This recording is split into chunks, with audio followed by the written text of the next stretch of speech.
Ó, aqui eu estou ensinando o Kleber os primeiros passos que ele vai começar a usar a prótese hoje, né? Então ele tem que sentir todos os componentes da prótese, desde o tornozelo, no caso o pé dele é um pé articulado, depois ele vai sentir o movimento do joelho, coloca a prótese assim um pouquinho para trás, mais para trás um pouquinho, ó, igual a minha, deixa ela mais para trás, ó, mais para trás do que o seu pé, um pouquinho mais.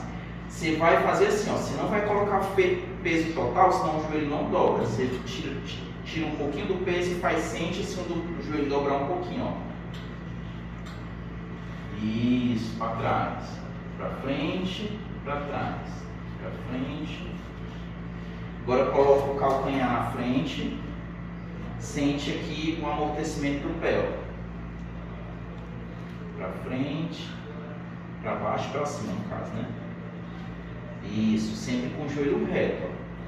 Então os primeiros passos vai fazer o seguinte, vai manter o pé da prótese aí nessa posição, você vai olhar para frente e vai fazer esse movimento aqui, ó. Isso, deixa o pé lá atrás, sente a ponta do pé, sente a ponta do pé, vai colocando o peso aqui, na ponta do pé da prótese, vai sentindo a prótese, mantém o corpo alongado. Vamos voltar para trás, isso. Então vamos lá, ó. Calcanhar aqui, passa por cima da prótese, vai com o outro pé na frente e mantém a prótese aqui. Volta para trás.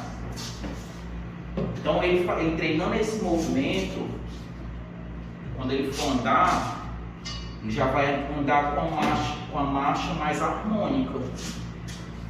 E aqui é só chutar. Chuta agora. Calcanhar, show.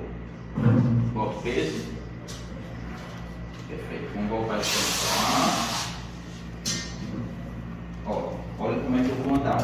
Calcanhar na frente, passa por cima da prótese, chutou.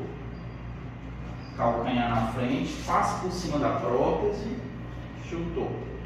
Vai. Calcanhar na frente, passa por cima da prótese, chutou. Perfeito. Calcanhar na frente, passa por cima da prótese, chutou. Perfeito. Vai. Mais fácil, né? Volta aqui de frente.